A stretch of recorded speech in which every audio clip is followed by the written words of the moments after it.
Olá, está começando mais um BDF Entrevista. Eu sou a Rafaela Coure e hoje eu recebo aqui comigo Paulo Roberto da Silva Lima, ou Paulo Galo, Galo de Luta, que é motofrentista, ativista e cantor de rap também. Paulo, muito obrigada pela sua presença aqui conosco Valeu, hoje. obrigado pelo convite. É um prazer. Inclusive, você também agora está apresentando um podcast. Queria que você me contasse um pouco sobre ele, qual que é o nome, quem que você já recebeu. Vamos falar um pouco sobre essa sua nova empreitada. O podcast chama Sem Medo de Errar. É um projeto que eu comecei inicialmente só no Spotify. Era 30 minutos de uma conversa, um monólogo meu ali falando sobre algum tema. Então eu falava sobre o jogo do Tigrinho, falava sobre guerra, falava sobre diferentes temas que eu achava que era importante falar. E era um projeto que eu desenvolvi para conseguir fazer algumas críticas também, principalmente a setores da esquerda que eu considero importantes, mas que acreditava precisarem de críticas também e tal. O projeto acabou não funcionando muito bem, eu não me senti confortável de tocar o projeto, por N questões. E aí eu dei uma pausa no projeto e voltei, dei uma pausa no projeto acho que no começo do ano, se eu não me engano, no meio do ano. E voltei agora a ele com forma de entrevista. Legal. E aí tem menos críticas, menos um papo mais, digamos assim, de construir a esquerda e mais um papo de discutir o Brasil. E aí eu chamei, no primeiro episódio eu chamei o Joel Paviotti, são 2 episódios por enquanto, né?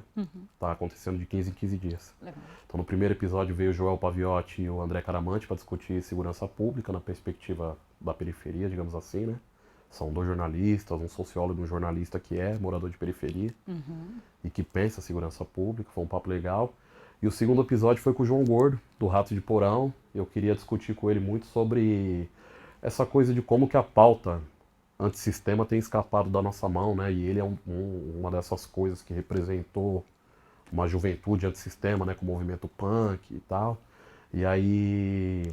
E eu considero aquele episódio também que aconteceu com ele, o Dado Dolabella, né? Sim.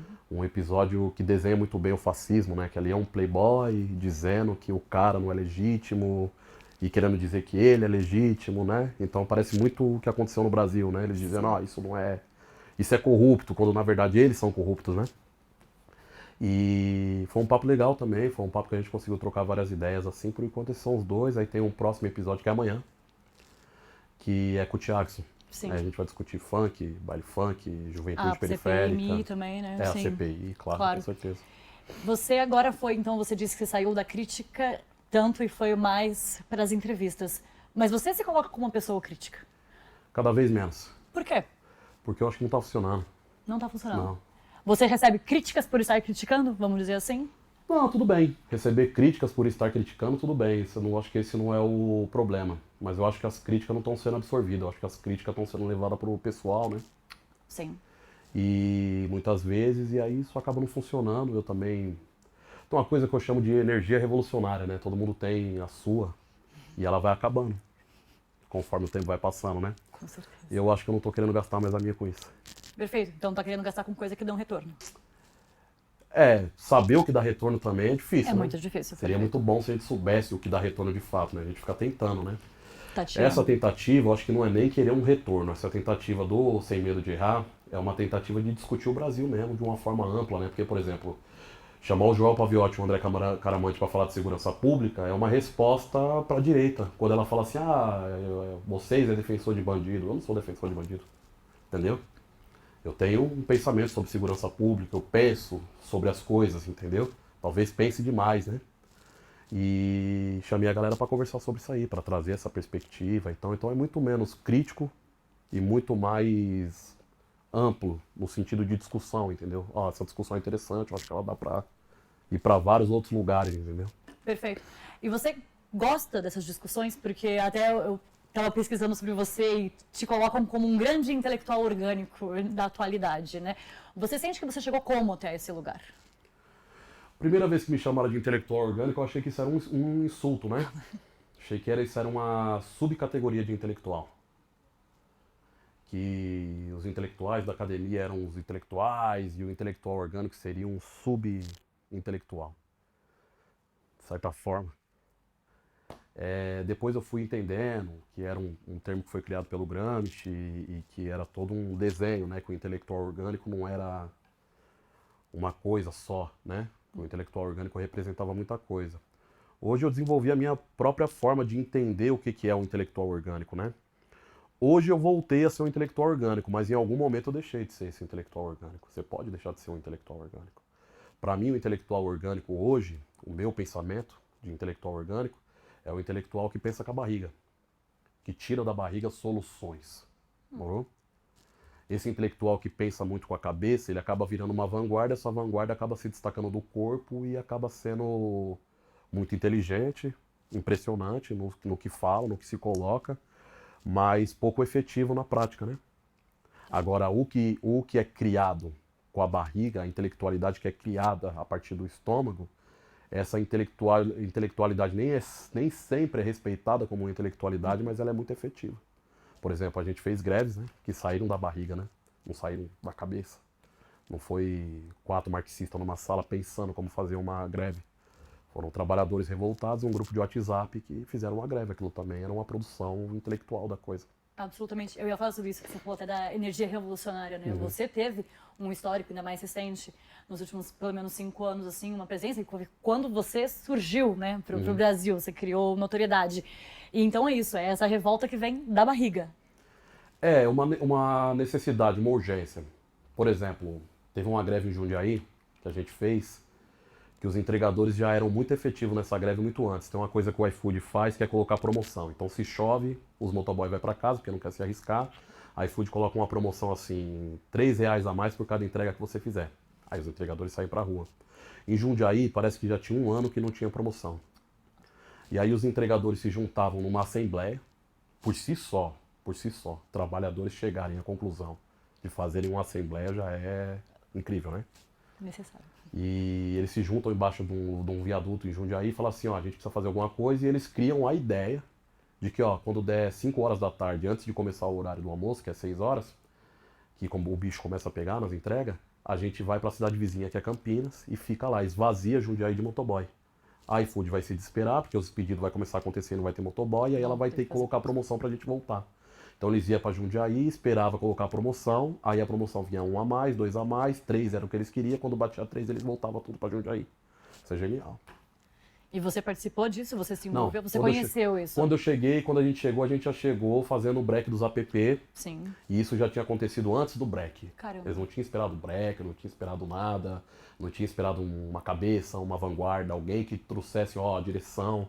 Eles tomaram a atitude deles, entendeu? E você enxerga que isso se mantém hoje? Essa vontade, essa organização? A fase que a gente está vivendo, tudo tá gasoso, né? Então, por exemplo, você tem um trabalho que nos anos 80 ele é sólido. Então você tem a fábrica, você tem a linha de produção, você tem os trabalhadores, você tem o sindicato, você tem o patrão, os encarregados, a greve acontece, a produção para, o patrão se desespera, a negociação surge. Acontece. Certo? Isso é sólido. Tudo isso que eu falei para você é sólido, palpável. Nos anos 90, com o Collor e o avanço do neoliberalismo na América Latina, o trabalho começa a ficar líquido, porque no Brasil eles utilizam a terceirização como ferramenta para fazer o carro do neoliberalismo andar. E aí você já não sabe contra quem você se revolta. Se você se revolta com o patrão do patrão, no meu caso, que comecei a trabalhar com motoboy, eu trabalhava no que chamava de boca de porco, que era uma quarteirizada. Nossa. Uma empresa que prestava serviço para uma empresa que prestava serviço para a empresa de fato. Então, contra quem você faz a greve, entendeu? Então, o trabalho ficou líquido. Mas, mesmo assim, líquido você ainda consegue organizar certas coisas. Agora, você tem um motoboy em cima da moto, com GPS, com o aplicativo ligado. Se ele não atender aquela corrida, ele é bloqueado. Quando ele para, ele tem 5 minutos. E nesses 5 minutos, ele não vai ouvir você fazer um discurso materialista, histórico e dialético para ele, entendeu? Sim. E aí é o que eu acho que tá gasoso. E não só o trabalho tá gasoso, tudo tá ficando gasoso, né? Por exemplo, tem um amigo meu, professor meu, que ele fala uma frase muito boa, que parece uma frase derrotista, mas ela não é uma frase derrotista não. Ele fala assim, o neoliberalismo venceu, né? Não é uma frase derrotista, É o pessimismo da razão, entendeu? Ele tem razão. Uma das coisas que o neoliberalismo venceu é transformar tudo em narrativa. Então, por exemplo, se os marxistas precisam do materialismo, da materialidade para trabalhar, o marxismo ajudou o capitalismo a melhorar, porque é isso que uma boa crítica faz, entendeu? Se eu te critico e você não é uma idiota, você sabe absorver essa crítica, você vai melhorar a partir dessa crítica. Se você for uma idiota, não, você vai contrabater, vai achar que é pessoal, vai... Ah, não é, eu não sou isso aí. E agora, se você não for um idiota, você vai absorver essa crítica. O Marx escreveu 3 volumes de uma crítica muito boa, Sim. né? E o capitalismo não é idiota. Ele se transformou. Ele se transformou. Então, se o marxista precisa ser materialista, histórico e dialético, o capitalismo deixou tudo gasoso e o marxista agora não sabe o que fazer, entendeu? Não tem nem como criticar uma coisa específica mais. Ele precisa se reinventar. E aí, quando ele vai tentar se reinventar, isso vira pós-modernismo, vira uma série de coisas, uma série de travas que o marxista para e não sabe o que fazer. Parece que ele vai trair. Sim. Parece que ele vai se trair, parece que ele vai trair um movimento dele. Mas a verdade é que precisa ter um pouco de coragem para... Não estou fazendo defesa de pós-modernismo nenhum, mas estou só dizendo que precisa ter uma certa sagacidade para entender que o capitalismo já entendeu aonde que o povo bate, entendeu? Tem Sim. que encontrar outro lugar para bater. E trabalha dessa forma. E trabalha de acordo com isso, né? Ele segue uma trabalhando estratégia, contra a tração, gente. estratégia, né? Mas você... E aí, voltando para a base, né? Você falou dos trabalhadores organizados e já fomos assim, não somos mais... E claro que eu não acho que você vai ter uma resposta simples, mas e qual que é a saída hoje? Olha, a conclusão que eu cheguei de que se o trabalho está gasoso, veja bem, se o trabalho é material, você empilha ele, né? Vamos supor, se o trabalho fosse cubos, você colocava um cubo em cima do outro, é assim que se organiza o trabalho. Se o trabalho é líquido, você arruma uma bacia, uma cuia, um copo, né? Você organiza o líquido dentro de um copo. Se o trabalho é gasoso, então você precisa de um cilindro, um gás, comprimir. Quando o break aconteceu, o fator que comprimiu o gás foi a pandemia. Sim. Então a pandemia comprimiu o gás nos entregadores, comprimiu o gás na... Poderia ter sido, o break dos app poderia muito bem ter acontecido na saúde pública. Só que a saúde pública jamais entraria em greve naquele momento porque não teria condições, entendeu? Claro. Nenhuma para isso aí. Seria considerado os monstros da história, né? Absolutamente. Agora o motoboy não. Eu lembro que a primeira vez que eu me revoltei foi quando eu saiu uma corrida pra mim que eu tive que comprar uma pasta de dente pra cachorro, entendeu? Aí eu falei, porra, mano, tô aqui arriscando minha vida, minha família em casa e eu tô aqui comprando uma pasta de dente pra cachorro. Eu não lembro nem qual foi o horário que eu escovei meu dente a última vez. Então, tipo assim, caralho, entendeu? Não era pra mim estar levando um remédio com um idoso, não era isso, né? Esse é o momento, é pra isso que eu tô saindo de casa. Não era Sim. isso que eu tô saindo de casa, não. Eu tô comprando pasta de dente pra um cachorro, eu tava comprando vinho, eu tava comprando camisinha, eu tava comprando um vibrador, então eu tava arriscando minha vida para as pessoas ficarem em casa se divertindo. Parecia isso. E a revolta surge daí. A revolta começou E a surgir organização? daí. A organização foi isso. A pandemia fez o gás se comprimir nos entregadores e tiveram paredes que se formaram naquele momento. Uma parede do Sindicato dos Motoboys, uma parede de uma página que chamava Treta no Trampo, a parede dos entregadores antifascistas. Cada parede foi responsável por fazer uma certa blindagem desse cilindro. E aí a coisa comprimiu e explodiu. Agora que você não tem a pandemia, você tem esse gás espalhado por aí. E mesmo microexplosões acontecendo Isso. em diferentes lugares. Porque está cada vez mais precarizado o trabalho do entregador, isso é fato. E não há um vínculo. E tem muita discussão sobre isso. Mas não é o suficiente para criar esse tipo de compreensão hoje, você acha? Não, porque tá cada vez mais precarizado, mas está cada vez mais fragmentado. Tá. E cada vez menos material e cada vez mais subjetivo, cada vez mais dentro de uma lógica da narrativa. Por exemplo, 120 corpos empilhados numa favela devia ser uma coisa material suficiente para revoltar as pessoas. Isso vira narrativa. Não vai. Ah, é bandido, ah, não é bandido, ah, tá certo, não tá certo. Quando na verdade aquela cena por si só devia ser material suficiente para falar, opa, peraí, isso tá errado. Entendeu? Mas não, vira uma narrativa de lá, de cá, internet, né? Então, quando meu amigo fala assim, o neoliberalismo venceu, eu acho que ele tá falando disso. Ele tá falando disso. Eu até ia comentar que você vende uma camiseta escrito Organize Seu Ódio. E aí eram as perguntas que eu ia... Se as pessoas, se elas entendem o ódio que elas sentem. Se o trabalhador de base entende. Porque às vezes eu tenho um pouco dessa dúvida. Se a gente se reconhece, porque também a gente às vezes está tão na massa de moer todos os dias, se a gente consegue enxergar que as coisas não estão... ideais e a gente tem que brigar por elas e que esse é um caminho. O que você acha sobre isso? Eu acho que a gente podia ficar falando horas aqui de como que o neoliberalismo está funcionando na coisa, né? Mas o inimigo aprendeu a se esconder, entendeu? Tá. O inimigo aprendeu a se esconder muito bem, então eu não sei quem é mais meu patrão, eu não sei quem é que é o causador do problema, quem é o problema. Uma frase, uma música do Mano Brown, que ele fala assim: eu já não sei distinguir quem tá errado, sei lá, minha ideologia enfraqueceu, preto, polícia, ladrão ou eu, entendeu? Ele não sabe, se perdeu. A gente tá vivendo meio que esse momento, assim. Ninguém entende mais o que tá acontecendo. Como é que faz dinheiro? É no jogo do tigrinho? É no OnlyFans? É no TikTok? Caramba, como é que fica rico igual esse influencer? Não é trabalhando. Pô, se não é trabalhando, como é que é? Entendeu? Então, ao mesmo tempo que tem uma noção por parte da classe trabalhadora de que o capitalismo é falido, isso não presta, ao mesmo tempo ela não entende que isso é o capitalismo. Ela entende que tudo isso aqui está falido, está corroído e tem que ter um golpezinho para você conseguir ganhar dinheiro. É assim que as pessoas ganham dinheiro, tem um trâmitezinho. Mas ela não consegue entender o que é, ela não consegue fazer o desenho completo. E eu acho que isso não carece de explicação. Não é sobre uma explicação, não é lá montar uma sala de aula e explicar. É fazer uma análise desse tempo gasoso, entendeu? E entender como é que se comporta dentro desse tempo gasoso. Porque eu acho que a gente tem pessoas incríveis pensando a luta, pensando no processo das lutas, mas que ainda depende de uma coisa material para trabalhar, entendeu? Sim. No gasoso se perde, não sabe o que fazer com essa coisa gasosa. E é difícil, né? É difícil. Mas quando você fala sobre isso, eu queria dizer aqui muito o papel da comunicação. Né? E não, então a gente tem que informar, a gente tem que... Só que você mesmo falou, a pessoa não vai parar 5 minutos para ouvir. Não. E a gente consegue chegar de alguma outra forma? Tem que encontrar essa forma. Tem que encontrar essa forma. Tem que encontrar Esse é o essa desafio. forma. Esse é o desafio. Tem que parar e tem que encontrar essa forma. Quando eu falo pra você, meu objetivo era fazer críticas, era isso. A crítica era tentar encontrar essa forma, entendeu? Perfeito. Aí parece que você tá criticando o pai dos caras, o vô dos caras. Mas você acha que você tem voz?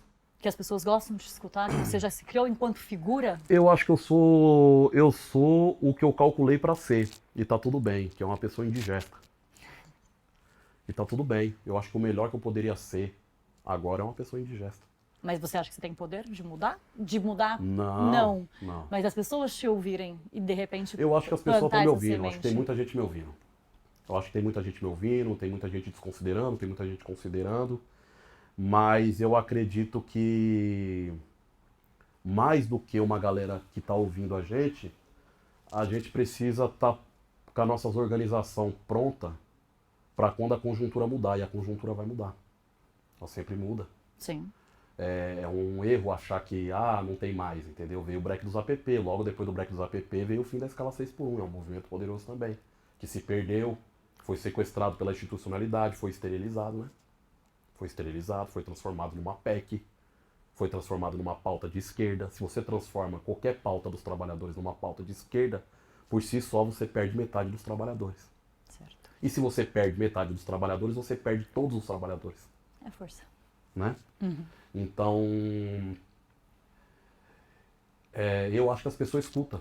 Tá. Ao mesmo tempo que as pessoas escutam isso que acabou de sair da minha boca, falam, o cara falou que esterilizou, não, o movimento está mais vivo do que nunca, a Erika Hilton vai conseguir trazer o fim da escala 6x1 para nós, olha o que esse cara tá falando. Tem essas pessoas e tem outras pessoas que param e falam assim, não, peraí, faz um pouquinho de sentido, deixa eu entender melhor isso aqui, né? Então eu acho que eu virei essa pessoa indigesta e tá tudo bem. Como é que a Dilma fala? A história me abençoe. Oh, mas perfeito. Até eu ia perguntar se você achava que a via institucional, se você acredita que ela ainda é uma saída. Por exemplo, né, estamos chegando às eleições presidenciais ano que vem. Qual que é a sua expectativa? Eu vi você recentemente, inclusive, criticando os caminhos que o presidente Lula levou. Né? Como ele não é mais o que ele já foi, enquanto trabalhador. Eu não tenho expectativa. Eu acho isso o caminho da depressão, o caminho da desilusão. Não é sobre expectativa. Tá. Eu tenho perspectiva. Uma perspectiva. E essa perspectiva, muitas vezes, ela teve desalinhada com a perspectiva da maioria das pessoas. Então eu tento hoje alinhar a minha perspectiva à perspectiva da maioria das pessoas. Para tentar fundir a minha perspectiva com a perspectiva de geral. E tentar juntar a cabeça com barriga e formar esse humanoide que vai fazer algo, entendeu? A perspectiva da maioria é de que política é uma corrupção sem fim. Não importa se é esquerda, não importa se é direita, aquilo ali é uma safadeza sem fim. Essa é a minha perspectiva também. Por mais que a minha perspectiva traga mais, entendeu? Não é só isso. Sim, você pode aprofundar se for o A caso. minha perspectiva vai dizer, não é só isso. É muito mais. O problema é muito maior. Se fosse só isso, estava fácil de resolver. Sim. Se fosse só, o problema é a corrupção, não estava tão difícil de resolver.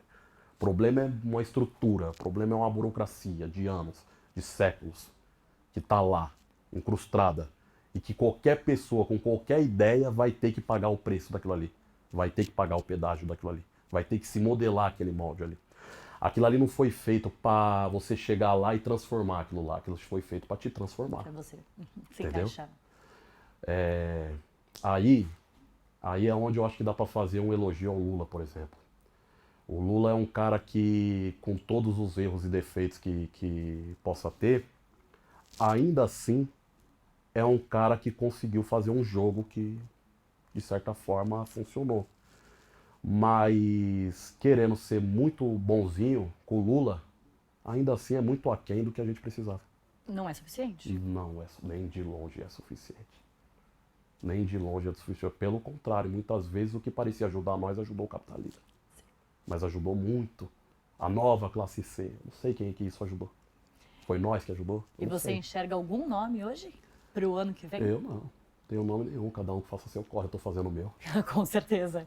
Cada um faz o seu. Mas eu enxergo um problema, porque é o que você falou de como até a informação chega nas pessoas, né? A gente tem essa incidência gigantesca da inteligência artificial, os grupos de WhatsApp, que já foram um problema nas eleições anteriores, e essas figuras, que já existem, né? Os símbolos dessas figuras. Então, às vezes, a via institucional, ela parece um pouco ameaçadora até, né? Não tem pra onde correr. Você enxerga isso, que essa é a situação que a gente está no momento, e nessa virada de ano, para 2026, é um pouco assim que vai ser também. Eu não desconsidero essa democracia mentirosa, porque até a perspectiva do povo não desconsidera ela, entendeu? O povo não desconsidera essa democracia. O povo valoriza ela. Sim.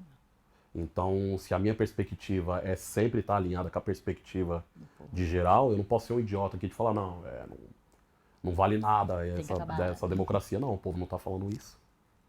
O povo ainda tem algum tipo de esperança ali. Ainda olha, será?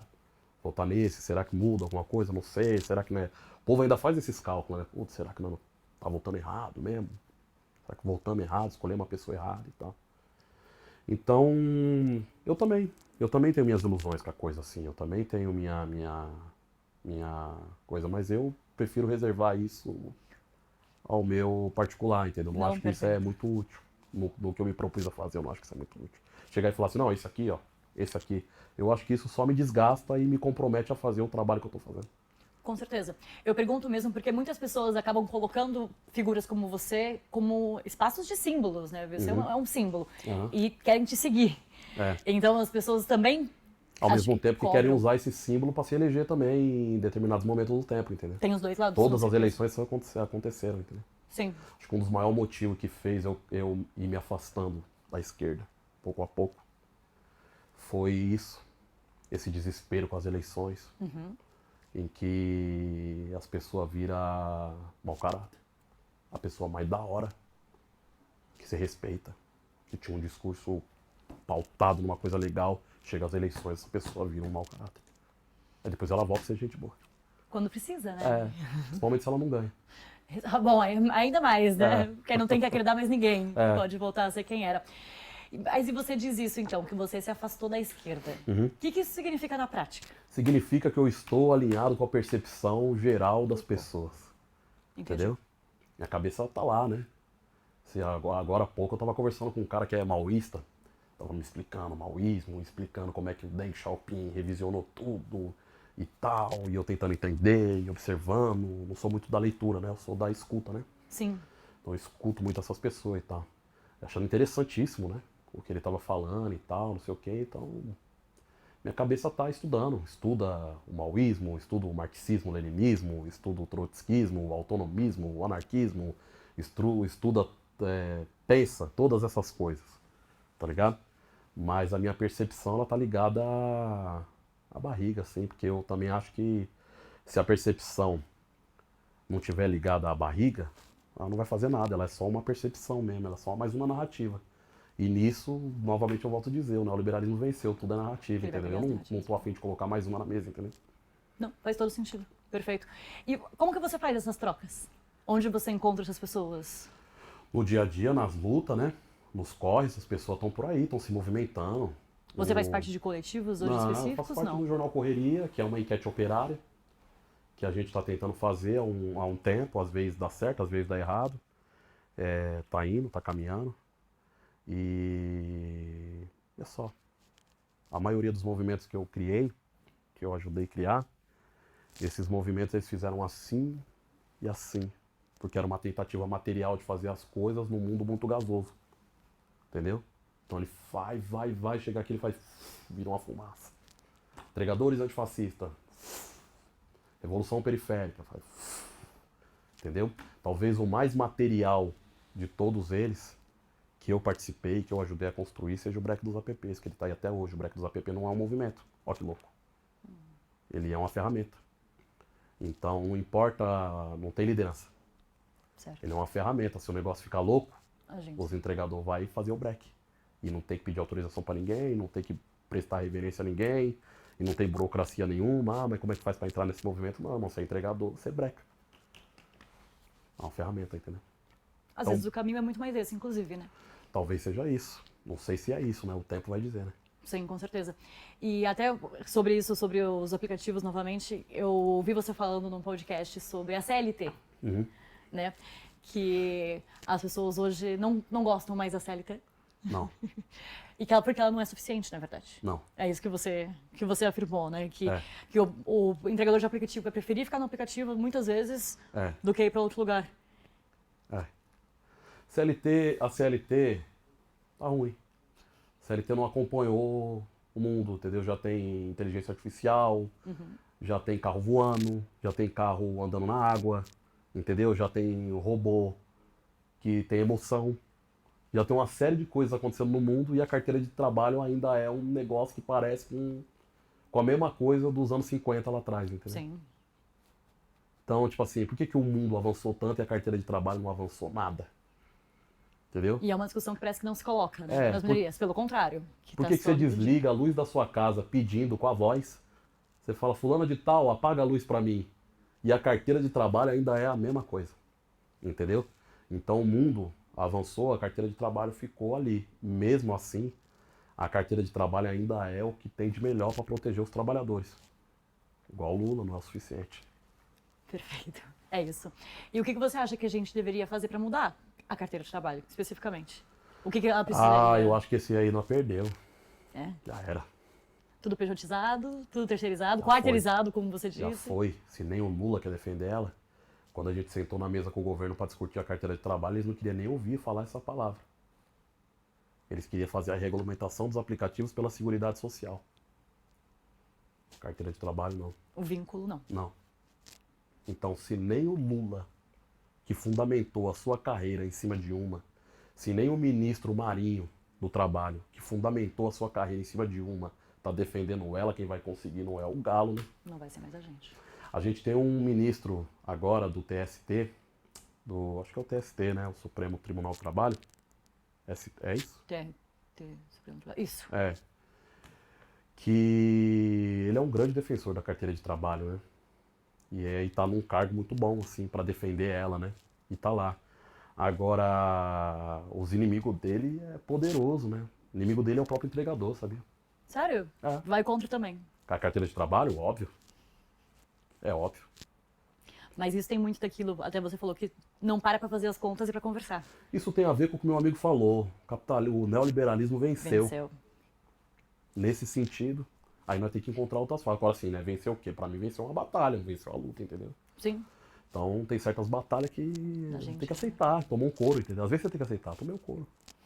Me ferrei aqui. Entendeu? Não tem o que fazer. Aí você vai ficar falando. Ah, não, mas não. Vai ficar parecendo um besta.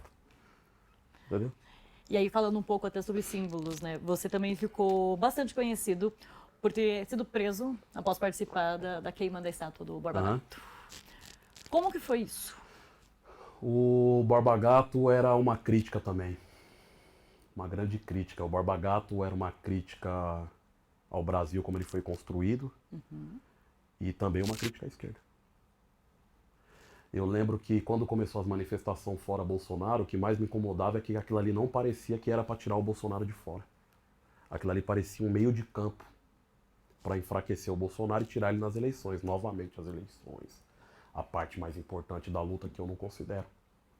Eu acho o antes e o depois. Inclusive a direita tá ganhando tudo aí, porque descobriu isso, que mais importante do que a eleição é o que acontece antes e depois. Né? O Boulos tentou candidatar, porra, mano. O que a direita tava fazendo na minha quebrada 2 anos antes das eleições pra prefeitura. Não teria como ganhar, eu sabia que não ia ganhar. Teria como ganhar. 1 ano antes, esses caras tava. Tem uma coisa na minha quebrada que sempre foi um objetivo de todo mundo ali. E eu, né, com meu romantismo, eu acho besteira, assim, eu tento jogar meu romantismo pra trás. Eu gosto daquela fase que o futebol de várzea é no terrão, né? Eu acho bonita aquela imagem, os caras jogando bola, aquela terra subindo, toda aquela fotografia me emociona, assim. Agora, o sonho da quebrada sempre foi que aquilo ali fosse sintético. Você não acha mais um campo de terra na quebrada.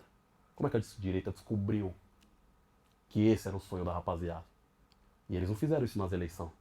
Antes das eleições eles já vieram deixar o campo se entregar, já vieram coisa, eles entregaram, eles deixaram para entregar os campos nas eleições. Entendeu? Como é que o Boulos ia ganhar disso? Não tinha como. Porque é o que as pessoas querem, né? No fim das contas. É menos discurso. Entendeu? Menos discurso.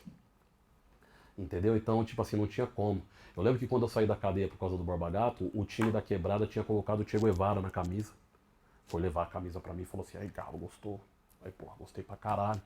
Engraçado que o time rival tinha a bandeira dos Estados Unidos na. Não. É, Olha, com a águia, né? Porque bastante essa simbólico. coisa pegou, né? Da águia, a águia anda Sim. com águia, Estados Unidos, prosperidade e tal.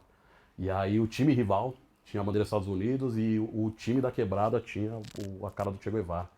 E aí eu fiquei feliz, eu falei, não, vou fazer um corre, não vai fazer um bandeirão. Aí o pessoal da quebrada lá que tem o teatro fez um bandeirão grandão, assim, com a cara do Che Guevara, esticamos no campo e tal. Aí quando o Nunes foi lá, aí pintamos o campo de vermelho. Aí quando o Nunes foi lá, ele mandou pintar tudo de azul, arrancar a bandeira, qualquer camisa do Che Guevara pra sair fora. Nossa. Entendeu? A esquerda sabe disso? Não sabe disso, não tá nem interessada. Eu levei vereadores da esquerda lá, eu falei, ó, mano, a direita tá dominando fora das eleições, tá? A direita tá dominando a minha quebrada, eu preciso de vocês aqui. Claro. O que essa galera fez? Ah, galera, isso aqui não é pra gente, isso aqui é perigoso, tá misturado tudo, água com óleo, tem crime na associação, periferia. Não dá, galo, é arriscado isso aqui. Eu falei, tá bom, vai lá. Então tá bom, né? Então tá bom. Tá Então tá entregue. bom, errado sou eu que tô fazendo minha crítica, né? É esse o tipo de crítica que você faz normalmente. É, E é isso que dói. não é uma crítica que eu tirei da cartola. Não, é da sua vivência também, né? Da vivência da periferia. Mesmo que você falou, por exemplo, sobre segurança pública. Você fala isso também muito de um lugar de casa. É. Eu acho que o que fica mais ruim é esse momento. Eu acho que esse é o momento, eu acho que todo momento que eu critiquei a esquerda, eu quis ser um cara de esquerda. Acho que esse momento é o momento que eu não quero mais. Sim. Parei, desisti, eu falei, deixa quieto. Então acho que esse momento é o pior. Com certeza. Porque quando você critica de um lugar que te interessa, Porra, é porque você tá querendo melhorar aquilo ali. sim, que você acredita, né? Você fala, pô, essa cadeira não tá legal, é porque você quer sentar nela. Você quer fazer uma coisa diferente. É. E é por isso que você passou, então, a discutir mais o Brasil. Menos criticar e mais discutir. É falar do que tá acontecendo mesmo. E tentar me conectar com a classe trabalhadora de uma forma geral, independente em quem ela vota. Que muitas vezes pode ser um caminho, mas... Dependendo de que ela vota. Uma das críticas que foi mal absorvida nos últimos tempos é essa que eu fiz, de que não tem pobre de direita, né? Não existe pobre de direita. Materialmente não tem. Na narrativa, beleza, isso aí você tá caindo no jogo do neoliberalismo. Sim. Agora, materialmente não tem. O motoboy, ele pode pegar essa narrativa aqui, ó. Bolsonaro 2017, colar na bag dele, isso é narrativa. Bandido bom é bandido morto, isso é narrativa. Se ele fizer a greve, é materialidade suficiente Pra entender. para você não considerar ele de direita. Porque quem faz uma greve é um cara de direita, faz uma greve. Entendeu? Se no final ele faz a greve, dane-se a narrativa que ele colocou. Porque daí Aí vai se vir a você mudança, entra né? nesse jogo da narrativa, pobre de direita, aí você catou o neoliberalismo e fez assim, ó, vai lá, avance, entendeu? Essa crítica, não, quem você tá falando, quem você é, onde você estudou, onde você escreve. Vai muito além disso, né? Vai muito além E disso. foi o que você falou, no fim é muito mais sobre o que a pessoa faz, no fim das contas. E é esse o caminho que a gente tem que tentar trilhar. Pois é, entendeu? Pois é, eu preciso, assim, o capitalismo por si só gera contradições na vida da classe trabalhadora, certo? Eu trabalho, aí o que eu tenho para trabalhar contra o capitalismo? Essas contradições. Eu vou ficar pegado a uma narrativa X, a uma narrativa Y. Ah, porque o cara é homofóbico. Ah, o Lula fez greve com quem? Com um monte de peão certinho, entendeu?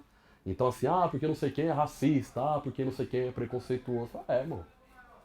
É o que o capitalismo propôs. O capitalismo fez assim, um molde, uma forma, jogou a classe trabalhadora lá, pressionou o que ia sair de lá. Claro. O que a forma propôs, né? Agora, as contradições que o capitalismo gera vai fazer esses trabalhadores inevitavelmente se revoltar pro capitalismo, mesmo que eles não saibam que o nome disso é capitalismo. Claro. Entendeu?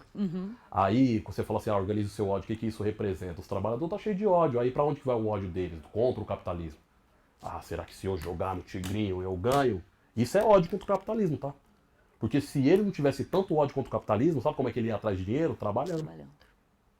A menina não ia abrir um OnlyFans. O cara não ia se matar no jogo do tigrinho. O outro não ia tentar ser influencer. Tudo isso é fuga do capitalismo. Aí eu gasto, em vez de eu gastar um tempo para estudar isso e tentar analisar isso e propor uma luta dentro disso, não, eu cato tudo isso, amarro num pacote e escrevo assim, pobre de direita. E jogo fora assim, fala, direita, essa é pra vocês. Então, Dou um cuida presente. dela. É um presente, chamar o pobre de direita, é um presente pra direita que, meu Deus do céu. Que aí come de Acho que a garfada. direita não tem nem como agradecer isso. É muito sobre o discurso, né? É sobre a narrativa. Sobre narrativa, o neoliberalismo venceu nesse sentido. No sentido da narrativa. É. E aí a saída fica um pouco mais difícil. Fica tudo mais difícil, mas é isso, né?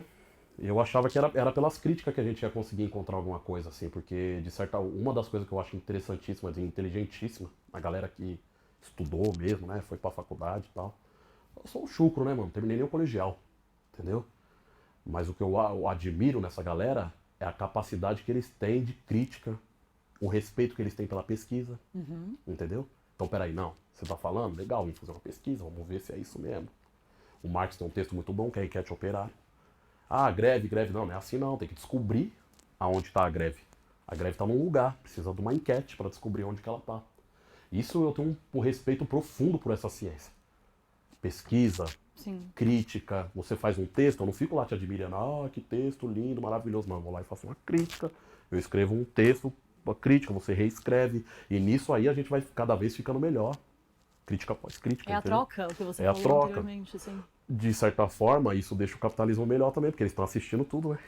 Eles estão acompanhando, eles Eles estão estão recebendo, acompanhando, eles estão vendendo. Estão Eles acompanhando, né? Você vai falar pra mim que a Nike não ficou rica quando descobriu o fetiche da mercadoria, né? Esse texto é bom, né? Exatamente.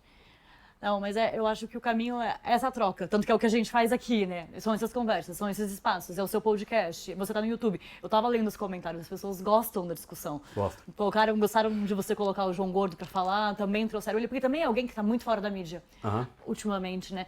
Então, são caminhos, no fim das contas, né? É um Mas caminho. é muito louco, o João Gordo é uma figura central da história do Brasil daquele momento. MTV, Super. a gente esquece essas coisas. Como que a MTV moldou o pensamento do jovem brasileiro das cidades. Entendeu?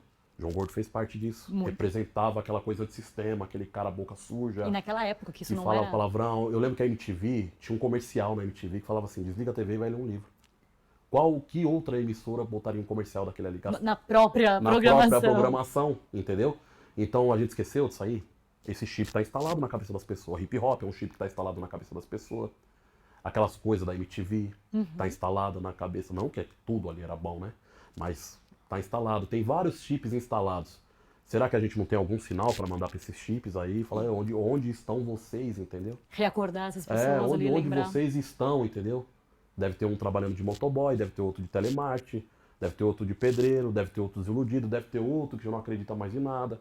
Talvez um sinal ajudaria a reorganizar essas pessoas, entendeu? Pra gente Porque organizar senão, o ódio. senão o que que nós fez? Nós jogou esse trabalho, foi um trabalho jogado fora, entendeu? Um trabalho de décadas, entendeu? Super. Que não tem nada a ver com as eleições, viu? Gente que tava nem ligando pra eleição. Não era sobre isso. Né? MC de hip hop que tava fazendo oficina de MC, de DJ, de grafite dentro da FEBEM.